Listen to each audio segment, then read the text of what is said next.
أعوذ بالله من الشيطان الرجيم بسم الله الرحمن الرحيم لرضا الله لشفاعة رسول الله صلى الله عليه وسلم ولغفران ذنوبنا ولمحو سيئاتنا وتبديلها بالحسنات ولقضاء حوائجنا حوائج الدنيا والآخرة ولتيسير أمورنا أمور الدنيا والآخرة وإلى حضرة جميع الملائكة المقربين والكربين والرحمين جميع الملائكة وحسن حضرتي يا الله جميع ملائكة وحسن حضرة جميع الأنبياء والمرسلين عليهم الصلاة والسلام وعلى كل أصحاب كل المؤمنين جميع الصحابة والتابعين والتابعين وجميع العلماء والأولياء والفقهاء والمحدثين والمفسرين جميع مشايخنا وأساتذتنا حسن أحمد جزيني يا رديه جزيني كي زين جزيني كي نور جزيني كي حم جزيني كي فادنا جزيني كي أمر جزيني كي محسنات وإلى حضرة أبي مسعود عبد الله سليم عبد الفقر محمد حمد بن خادم بن خادم محمد بن ياسمين معرفة وزن إلى حضرة جميع ألف كتبين حسن جلال الدين أسدي شيخ جلال الدين المحلي الشيخ الحصاوي الشيخ فخر الدين الرازي الشيخ متولي الشعراوي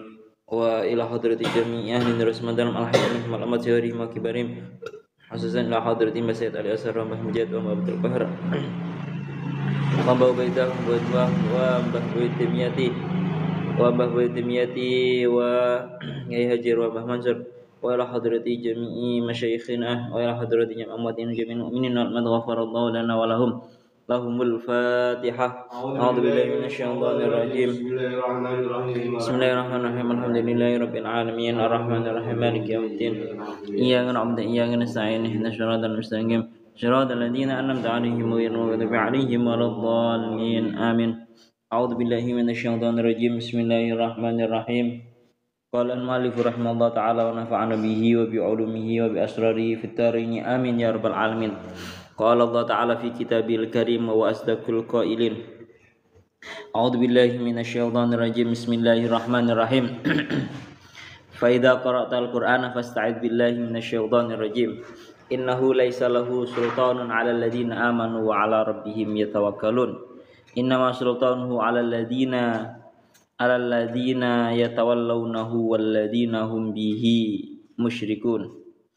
Surat An-Nahl ayat 99, kalian ayat 100. Ya Allah ya Rabbi ya Karim innahu laisa lahu sultan. Ya Allah ya Rabbi ya Karim innahu satenane kelakuan iku laisa ora ana iku lahu kedue syaitan lahu kedue syaitan apa sultanun merintai tasallutun tegese merintai utawa nguasani ya Allah ya Rabbi ya Karim alal ladina ing atase wong akeh amanu kang padha iman sapa alladina wa ala rabbihim lan ing atase pangerane alladina ya tawakkaluna padha tawakal padha pasrah sapa alladina innama sultanu wa ing bestine utawi oleh nguasani atau merintai syaitan iku alal ladina ing atase wong akeh ya tawallaunahu kang padha asih-asian sapa alladina ing syaitan kang padha asih-asian sapa alladina ing syaitan bi taati kelawan nurut ing syaitan walladina lan wong akeh hum kang utawi alladina bihi kelawan Allah aillahi tegese kelawan Allah iku musyrikun kang padha nyekutokake pun jelas niki melanjutkan yang kemarin kan sama ngendikaken fa idza qara'tal qur'ana fasta'id billahi minasyaitonir rajim. Jika kamu hendak membaca Al-Qur'an, maka hendaknya kalian itu berlindung dengan Allah Ta'ala daripada syaitan yang terkutuk, yakni dengan mengucap a'udzubillahi minasyaitonir rajim. Lah kemudian ini mulai dijelaskan. Untuk ayat yang selanjutnya yang kita bahas ini innahu laisa lahu sultanun ay tasallutun 'alal ladina amanu wa 'ala rabbihim yatawakkalun. Karena sesungguhnya setan itu sama sekali tidak memiliki kendali tidak memiliki kendali atas orang-orang yang beriman dan bertawakal, orang-orang yang beriman dan orang-orang yang bertawakal atas Tuhan mereka. Terus niki ngeten. Jadi ini sekarang kita membahas mengenai seberapa kuat, seberapa mampu yang namanya setan itu menguasai terhadap setan, menguasai atau mengendalikan terhadap seorang manusia. Sehingga di sini sebenarnya sudah mulai sedikit kita pahami dari ayat yang kemarin. Dari perintah fa idza qara'tal qur'ana fasta'id billahi minasyaitonir rajim. Lek katene maca Quran, maka hendaknya kita itu meminta perlindungan dengan Allah Ta'ala daripada setan yang terkutuk. Dari situ sebenarnya kita itu sudah mengetahui bahwa yang namanya setan itu sama sekali tidak memiliki kekuasaan, tidak memiliki kendali, tidak bisa mengendalikan terhadap orang-orang yang beriman dan juga bertawakal ataupun berpasrah kepada Tuhannya. Jadi wong selagi dia itu orang yang beriman dan dia itu berpasrah terhadap Allah Ta'ala, maka setan itu nggak bisa menguasai.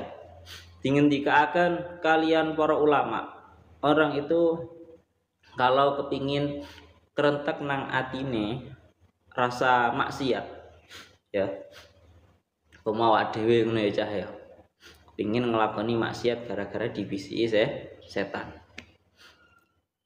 Ini kalau daunnya para ulama salah satu kalau kita ingin menghilangkan kerentek-kerentek atau bahasanya penggeridune setan, gangguan was-wasahnya setan kepada hati kita, itu cukup kita membaca kalimat Allah gitu yang dengan sebenar-benarnya. Itu mampu akan meruntuhkan niat-niat maksiat atau was-wasah syaitan untuk kita melakukan maksiat. Itu semua akan runtuh keinginan tersebut. Kuwi jajalan dhewe umpama wong kepengin nglakoni maksiat opo nih.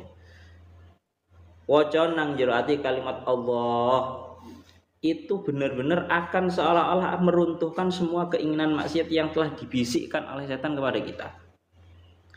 Lagi dawe al-Imam Syekh Mutawil Asy'arawi, beliau dawuh, kalimat sultan itu diambil daripada kalimat as-salid. As-salid itu maknanya az-zait atau minyak zait. Dulu sebelum ada yang namanya listrik, ya mungkin sekarang di sebagian ya juga ada, itu menyalakan lampu cempluk. Kalau sampean tahu yang namanya lampu cempluk itu ya, dimana ada sebuah wadah di situ yang di dalamnya lek nang Jawa itu tuh minyak zait, tapi lek nang Jawa biasanya gas ya. Kemudian dari gas itu ada yang namanya sebuah sumbu, yang mana ketika sumbu ini dinyalakan dengan api, niscaya sumbu ini sedikit demi sedikit menyerap yang namanya gas itu tadi. Lah kata-kata as-salid, sultan itu diambil daripada kata-kata as-salid. As-salid itu maknanya zait atau bahasanya minyak itu tadi ya, minyak zait atau bahasanya nang Jawa itu minyak gas itu tadi yang digunakan untuk menyalakan lampu cempluk itu tadi.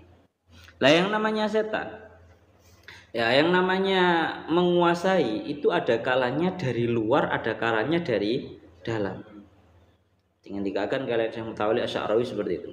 Kalau menguasai daripada arah luar itu dengan artian mereka orang-orang, katakan dalam hal ini setan, itu memberikan sebuah bisikan-bisikan yang sifatnya itu mampu menghujai, mendalili kita sehingga seolah-olah kita itu kalah, sehingga kita lama-lama nurut.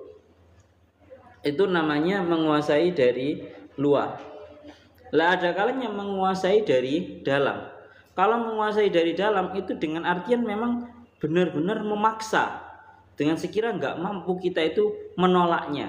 Bahasanya Syekh Mutawalli Asy'arawi al-qahr atau memaksa. Lah yang namanya setan itu nggak memiliki dua-duanya ini.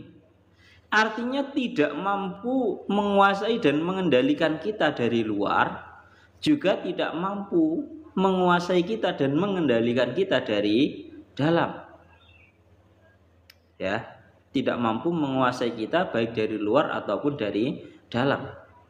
Setan itu cuma mampu membisik-bisikkan begitu saja. Itu pun bisikannya ya aslinya ya bukan bisikannya setan sing hebat.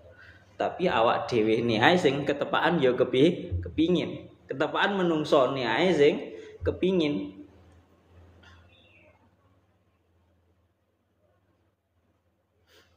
Nang ayat Al-Qur'an iku bal kuntum qauman taghin. Bahasan seperti itu. Ayat sebelumnya saya lupa. Jadi nanggon itu setan mengucapkan terhadap para manusia, kamu itu bukan kok gara-gara nurut kepada perintahku, bal kuntum qauman taghin. Akan tapi kamu sendirilah yang menjadi kaum yang sifatnya itu taghin, yang memang kamu itu kaum yang tidak baik. Kaum sing lacut.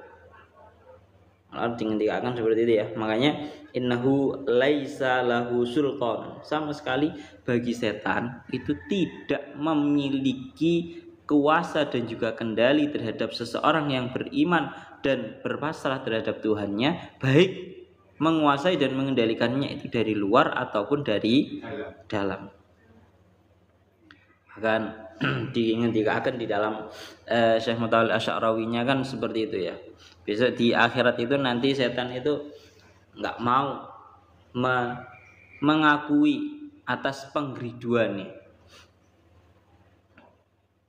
Ya Allah ya Rabbi ya Karim tengeriku dingendikaken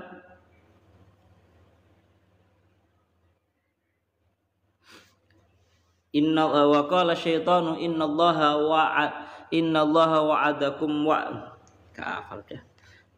Ya Allah tengeriku bahasane seperti yang pada yang kemarin di pertemuan yang kemarin. Agak tapi hafal ambil Qur'annya. Yang intinya di situ nanti besok di akhirat setan itu tidak mau mengakui bahwa seseorang manusia itu melakukan maksiat atau melakukan kekufurannya itu gara-gara bisikan daripada mereka. Intinya seperti itu. Pun, melano tengeriku teng salah setunggali ayat niku setan niku sampai ngomong qala fa bi'izzatika la ughwiyannahum ajma'in illa ibadaka minhumul mukhlasin. Setan itu punya visi misi yang besar ya, yaitu berupa fa bi'izzatika la ughwiyannahum ajma'in. Dawuhnya Syekh Mutawalli Asy'arawi, beliau dawuh fa bi'izzatika. Setan itu ngomong fa bi'izzatika la ughwiyannahum ajma'in. Dengan keluhuranmu niscaya aku benar-benar akan menyesatkan terhadap seluruh Bani Adam secara total. Berarti ini kan merupakan sebuah bentuk daripada setan itu punya semangat yang besar. Namun dawuhnya Syekh Mutawalli Asy'arawi, loh setan itu lo tahu. Sebelum setan itu la'uhwiyannahum, semangat di dalam menyesatkan para manusia, setan itu fa bi'izzatika. Ngomongnya fa bi'izzatika, demi keluhuranmu. Jadi setan itu pun juga mengakui bahwa Allah Ta'ala itu maha agung, maha tinggi. Ya, yakni dengan sifat maha tinggimu, engkau akan membiarkan orang-orang yang beriman untuk beriman, orang-orang yang kufur nanti akan kufur. Tapi setan la'uhwiyannahum ajma'in, akan semuanya itu akan disesatkan oleh setan. Illa ibadaka minhumul mukhlasin, kecuali para hamba-hambamu dari mereka yang terselamatkan. Orang-orang yang dipilih oleh Allah Ta'ala, orang-orang yang menjadi kekasihnya Allah Ta'ala, orang-orang yang memang sifatnya itu pilihan, hamba-hamba pilihannya Allah Ta'ala, itulah yang diselamatkan, maka setan tidak akan berani. Berarti kan istisna ya, la ughwiyannahum ajmain illa ibadaka minhumul mukhlasin. Menjadi sebuah istisna, pengecualian. Kecuali hamba-hambamu yang terselamatkan, yang dipilih oleh engkau dan terselamatkan, itu setan nggak berani ngeridu. Wes. Jadi intinya aja awak dhewe kudu eling tenanan. Jadi setan itu sama sekali tidak memiliki kendali atas diri kita. Hanya saja diri kita sendirilah yang mau mengikuti terhadap mereka. Cara nek nang ayat liyane kan fala talumuni walumu anfusakum. Kalau yang menyebabkan seseorang itu bukanlah bukanlah ya Allah ya Rabbi ya Karim waswasahnya syaitan, akan tetapi ya diri kita sendiri ini yang mengijabahi terhadap penggeridune setan. Lalu akan kalian Al-Imam Fakhruddin Ar-Razi, kalian juga biar tahu maknanya la haula wala quwata illa billahil aliyil azim. Niku lho dawuh Syekh Imam Fakhruddin Ar-Razi niki persis kados sing dimaknani teng ploso. Teng mriki dingendikaken la haula, la haula. Haula itu maknane daya sumingkrih lek cara bahasane ploso. La haula ora ana daya sumingkrih saking penggawe maksiat. La haula an maksiyatillahi illa bi ismatillah. Tidak ada kekuatan untuk meninggalkan maksiat kecuali dengan perlindungan Allah. Jadi haulun la haula itu maknanya tidak ada daya untuk meninggalkan maksiat kecuali dengan bantuan atau penjagaan daripada Allah Ta'ala. Nah yang kedua la haula wala quwata la quwata ala taatillahi illa bitaufiqillah.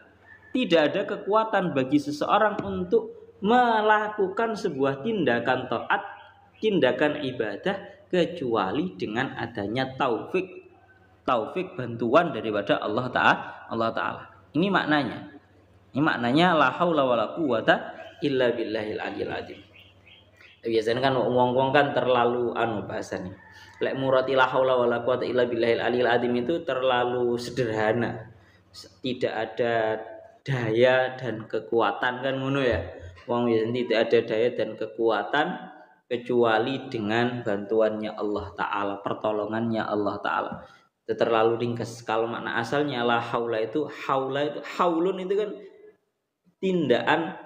sebuah tindakan ngalih, berpindah, itu haulun. Kuwatun itu tindakan berupa kekuatan. Jadi haulun itu tindakan berpindah atau menghindari sebuah kemaksiatan. Ini maknanya tak balen mana?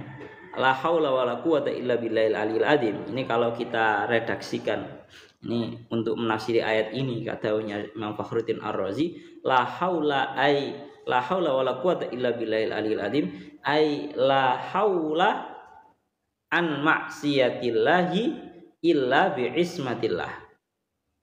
Wala quwata ala taatillahi illa bi taufiqih.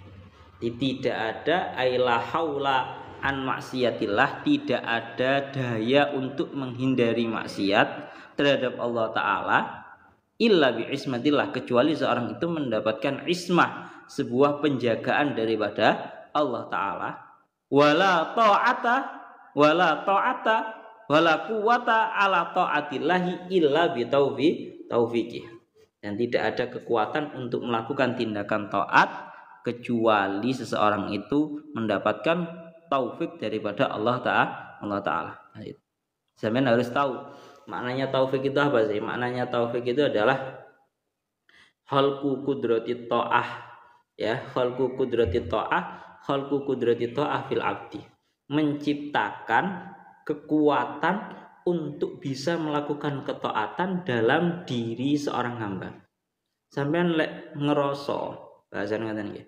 Cek entenge kate nglakoni salat kok cek entenge. Kate nglakoni ngaji kok cek entenge. Kate maca Quran kok cek entenge. Kate maca selawat kok cek entenge. Itu tengere sampean mendapatkan taufik. Mendapatkan sebuah cara bahasa ngono, dorongan daripada Allah Ta'ala untuk kita melakukan sebuah tindakan taat. Itu namanya taufik.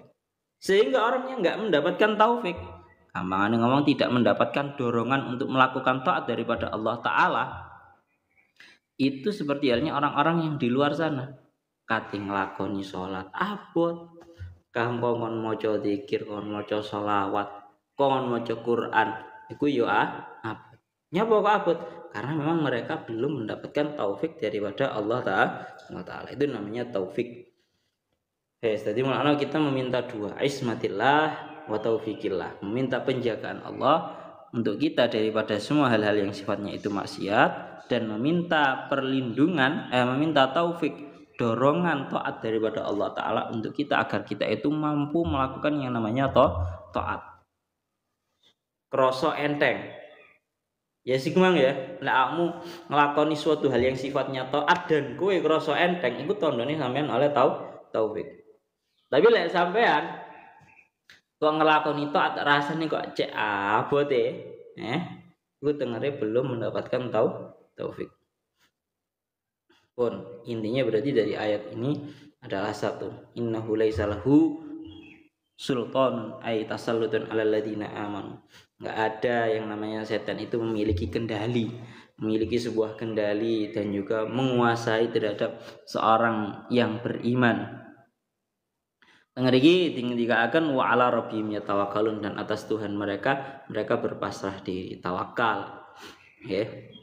Terus niku penting. Mulane kula tasih eling salah setunggal kitab niku dikatakan ngoten. Kalau sampai kita itu kerentek nang dalam hati kita itu kerentek kepingin nglakoni sing jenenge maksiat atas penggeriduan, bahasa ngeten nggih. Atas penggeriduan, atas bisikan dahsyatnya setan, kita ucapkan di dalam hati kita kalimat Allah itu benar-benar akan menghancurkan keinginan-keinginan maksiat itu tadi. Jajalan dewi. Enggak perlu untuk bahasanya terlalu wis jajalan dewi lek gak percaya. Kalau lanjutaken malih teng mriki dingendikaken innama sultanuhu 'alal ladzina yatawallawnahu ay bi ta'atihi wal ladzina hum bihi musyrikun.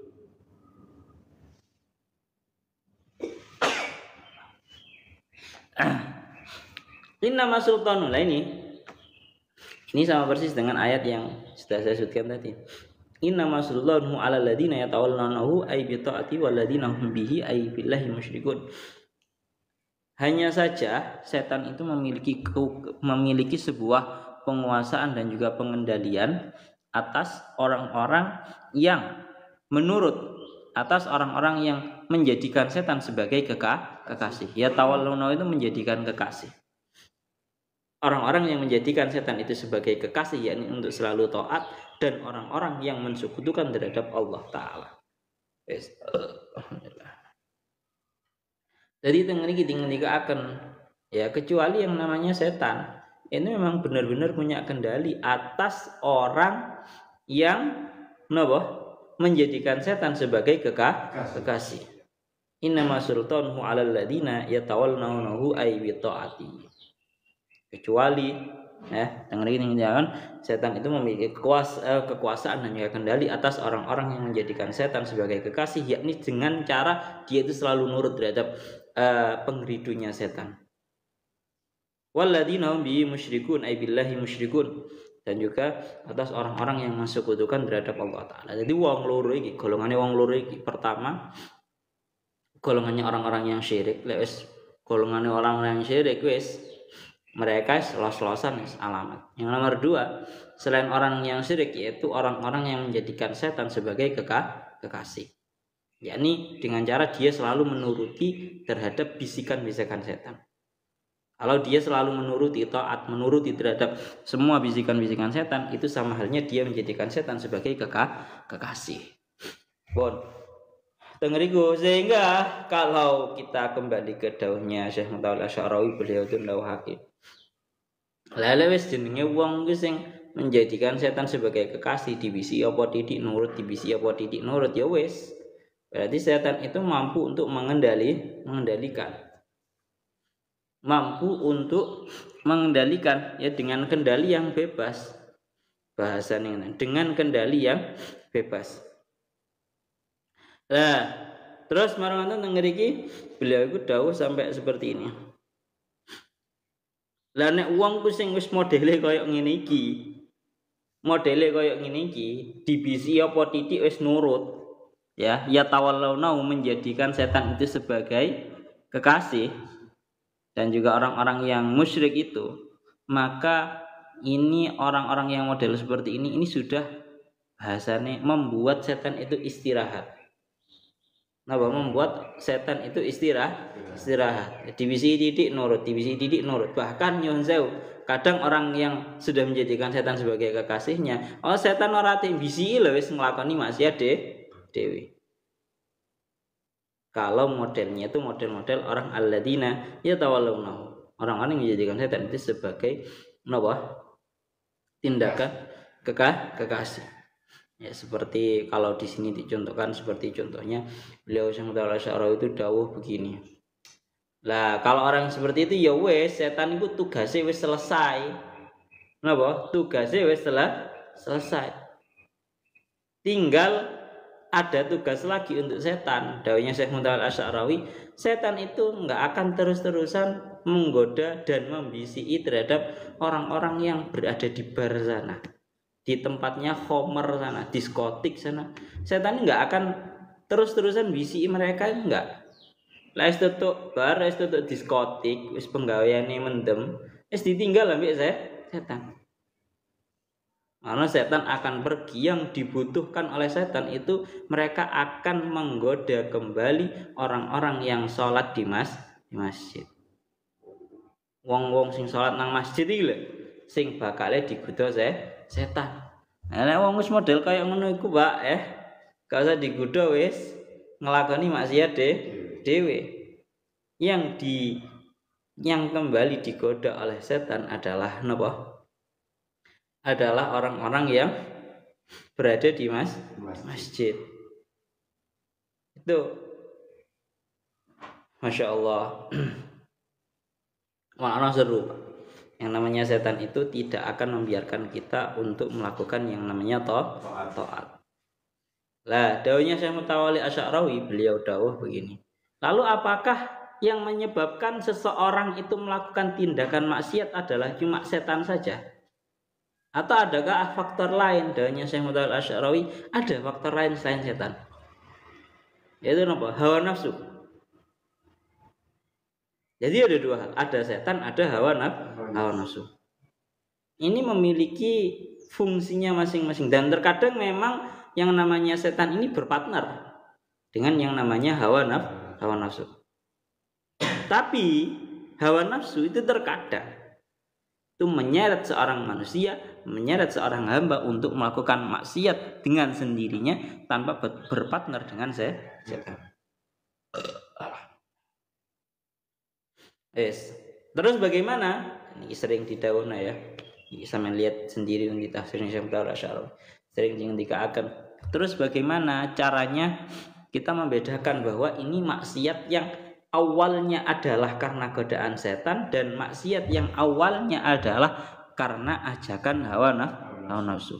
Dawuhnya para ulama, kita bisa membedakan bahwa kalau sebuah tindakan maksiat yang itu merupakan sebuah ajakannya hawa nafsu, maka sesungguhnya hawa nafsu itu mengajak kepada satu hal dan tidak mau dialihkan kepada yang lain.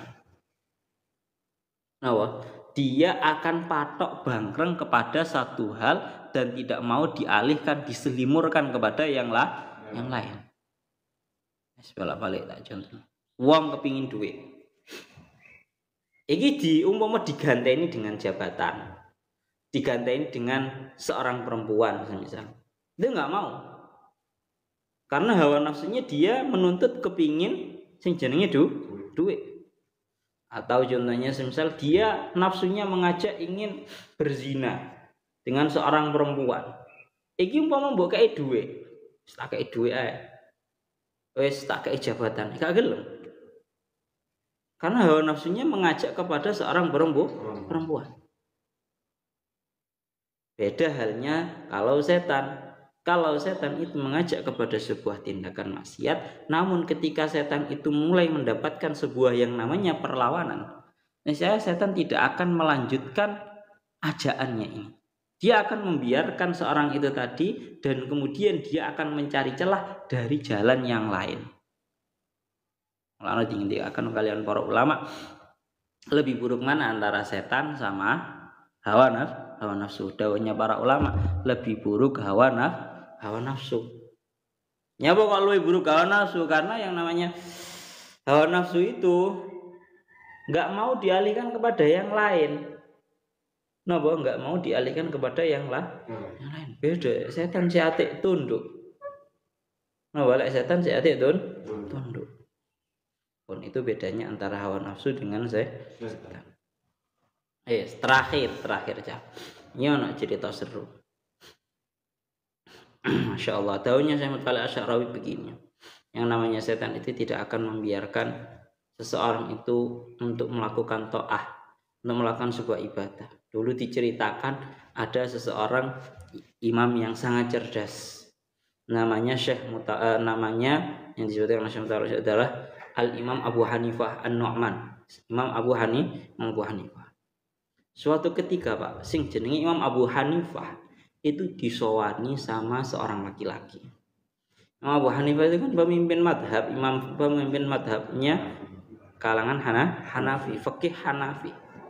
Tapi kebetulan orang ini datang tidak untuk bertanya dalam babakan fikih. Sowan. Niki jenenge sowan. Seorang laki-laki ini sowan dumateng Imam Abu Hanifah. Cara saiki ngono panggilnya Syekh atau Yai. Nyuwun sewu Yai, kula badhe tanglet. Nyuwun sewu Imam Abu Hanifah, kula badhe tanglet. Dulu itu kula mendem. Saya itu pernah memendam harta saya di suatu tempat ini dan kemudian saya kasih tanda. Kemudian datanglah yang namanya sebuah banjir. Sehingga banjir ini menghilangkan tanda tersebut. Lah saya juga lupa. Ini tempat saya memendam atau menguburkan harta saya di mana itu saya lupa karena tandanya hilang terkena banjir. Menurut jenengan, kira-kira niku harta kula dipendem sebelah endi ya? Sing Imam Abu Hanifah bingung. Lho, iki pertanyaan ya dudu fikih, dudu apa-apa. Malah takok sing jenenge hartane iku dipendem nang ndi. Tapi kita tahu bahwa yang namanya Al-Imam Abu Hanifah itu sosok yang sangat cerdas. Napa sosok yang sangat cerdas? Dewe Imam Abu Hanifah cara gampangane ngomong ngeten. Sepurane ya lek urusan ngene iki asline sama sekali tidak ditemukan di fikih. Aku ya ora ngerti. Tapi kowe tak dudoi jarene. Imam Abu Hanifah. Tapi kowe tak dudoi. Sebuah hilah agar kamu bisa tahu tempatnya di mana. Imam Abu Hanifah duduk dukun, Pak. Ya lek dukun ngono ngerti di Terawang ngono. Enggak, Imam Abu Hanifah mengkasih sebuah hilah. Aku gak ngerti krana iki gak ono nang kitab fikih, tapi kowe tak kei carane. Tapi kowe tak kei sing jenenge hilahe. Agar kamu bisa menemukan harta kamu. Ya napa niku Yai? Ngene, carane ngene. Engko bengi ya, lek wis kabeh wong do turu, gampangane ngomong ngono. Wis hawane wis sejuk, sepi, gak ono wong ngomong-ngomongan, wis sepi. Idza ji'tal laila, sudah datang waktu malam, fatawaddo. Wudu'lah kamu. Kum bilailin. Kamu nganu salat malam. Salat bengi. Engko insyaallah ketemu. Tawanya sahabat jenenge Imam Hanifah ngono. Nanti dikongkon apa? Salat pas wayahe bengi, pas wayahe wong sedok sepi, dikongkon salat malam. Nah, kowe aja nyongkot dengan salat malam kok akhir didudui ngono. Enggak. Setelah itu pas wayahe subuh kan wonge wis mulih langsung nggih pun kula pamit Yai. Mulih wong. Barang subuh sowan nang Imam Abu Hanifah. Alhamdulillah Yai, alhamdulillah Imam Abu Hanifah. Harta kula sampun kepanggih. Lho kok iso kepanggih? Lah kok iso wis kepanggih? Dawuhe Imam Abu Hanifah. Dekne cerita, nggih, kula nglakoni napa sing jenengan lampahi. Kula pas wae wau dalu wong wis padha sepi, kula niku wudu marang wonten salat. Tengah-tengah salat kula niku tak khusyuk-khusyukno. Lah kok marono setan ngilingno, panggone anumu iku nang kono. Panggone hartamu iku nang kono. Jadi belajar yang namanya khusyuk salat di waktu malam itu membuat yang namanya setan itu merasa geram. Setan niku malah saged geram. Daripada bocah iki salat khusyuk, mending tak dudui ya. Iki panggone dekne nyimpen harta iku nang ndi. Nang ngono lho cah panggone. Akhirnya didudu. Akhirnya kalau eling ya, tengah-tengah salat kalau eling langsung tak mareni salat ya. Salatnya tak mareni langsung tak jupuk lho temenan. Koyok sing dikabarno setan. Jadi ini ngomong ya paham ya aku ngekei khilah seperti itu memang saya itu paham karena setan tidak akan membiarkan diri kamu menyempurnakan salat malammu dalam keadaan khusyuk. Ana guyonane wong lali kepingin eling-eling apa jajal salat tok jajal salat tok eling kowe mesti temenan kowe lali ndek kunci nang ndi mesti guyonane bolo-bolo pondoke ngono. Lek lali sembarang salat tok. Nyamuk dikon salat. Kurang setan mesti kok bisik. Gak bakal setan membiarkan kamu salat khusyuk. Mesti eling dibisik iki panggone nang kene, panggone nang kene. Itu dawuhnya Syekh Mutawalli Asy'arawi di dalam menceritakan yang namanya ini tadi ya.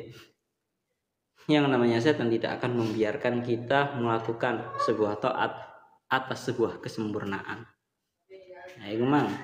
Wis tadi oleh-oleh ngaji musa iki ku anu ya. Lek kowe lali sembarang-sembarang gak usah moro nang dukun. Wis salat to ae kowe. Eling-eling kowe nang ndi. Repot tok bocah-bocah e. Kuwi niku dawuhnya Syekh Mutawalli Asy'arawi seperti itu. Tadi mulane kan memang ya Allah ya Rabbi ya Karim.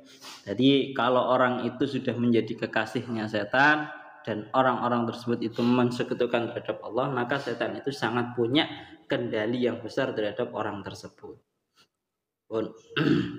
Wa idza batalna ayatan makana ayatin wallahu a'lamu bima yunzilu qalu innama anta muftar qul aktsaruhum la ya'lamun illa huwa a'lamu bis-shawab.